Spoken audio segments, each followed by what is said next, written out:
कांग्रेस नेतृत्व इस साल के अंत में होने वाले विधानसभा चुनाव के पूर्व 29 मई को राजस्थान के मुख्यमंत्री अशोक गहलोत और उनके पूर्व डिप्टी सीएम सचिन पायलट को 4 घंटे की बैठक के बाद मुस्कुराते हुए फोटो खिंचवाने के लिए बाहर ले आए।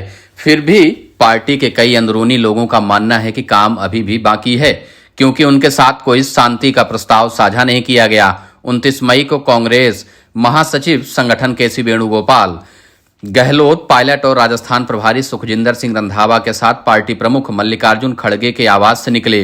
वेणुगोपाल ने मीडिया को संबोधित करते हुए कहा कि दोनों ने पार्टी नेतृत्व के समक्ष अपने विचार प्रस्तुत कर दिए हैं और एकजुट होकर विधानसभा चुनाव लड़ने का फैसला भी कर लिया है।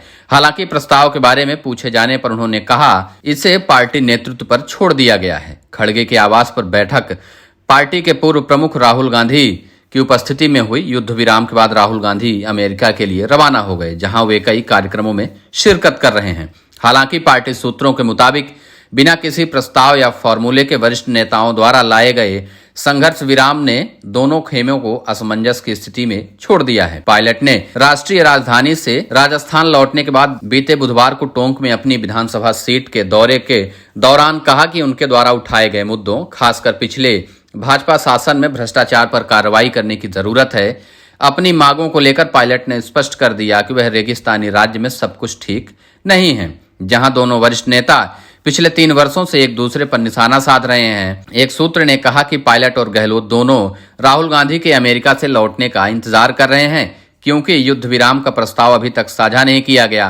सूत्रों ने कहा कि कांग्रेस इस तथ्य से सहमत है कि दोनों नेता राज्य में पार्टी के लिए संपत्ति हैं और उनमें से किसी को भी खोना विधानसभा चुनाव से पहले एक बड़ी आपदा साबित होगी।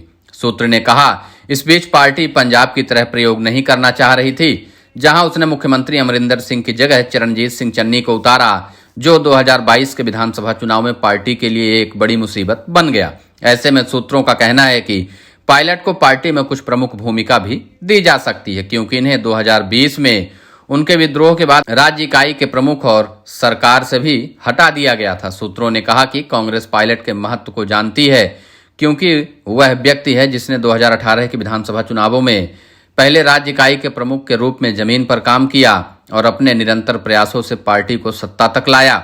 सूत्रों ने कहा कि इस प्रकार विधानसभा चुनाव से पहले पायलट को अधिक शक्ति देने से राज्य में पार्टी की उम्मीदें मजबूत होंगी, जबकि गहलोत पहले ही कई जन समर्थक योजनाएं शुरू कर चुके हैं।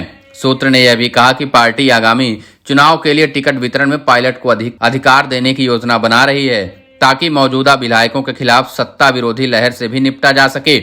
इसी बीच सूत्रों ने यह भी कहा है कि पायलट पार्टी की कुछ मांगों पर भी सहमत हो सकती है और वसुंधरा राजे के नेतृत्व वाली तत्कालीन भाजपा सरकार के खिलाफ भ्रष्टाचार के आरोपों के बारे में पायलट की शिकायतों पर गहलोत कुछ कार्रवाई का आदेश भी दे सकते हैं। सूत्र ने संकेत दिया कि इस प्रकार पार्टी को पायलट का अल्टीमेटम भी निपटाया जाएगा। हालांकि कांग्रेस नेतृत्व ने अभी तक अपने फैसले के बारे में दोनों नेताओं से बात नहीं की है। बैठक के बाद ना तो खड़गे और ना ही वेणुगोपाल ने रणनीति बनाने के लिए दोनों नेताओं से कोई संपर्क किया। सूत्रों ने कहा कि दोनों नेताओं के राहुल गांधी के साथ इस मुद्दे पर चर्चा करने की संभावना है, जिन्होंने 29 मई को दोनों नेताओं को सम्मान व पार्टी में अपनी बात रखने का आश्वासन दिया था।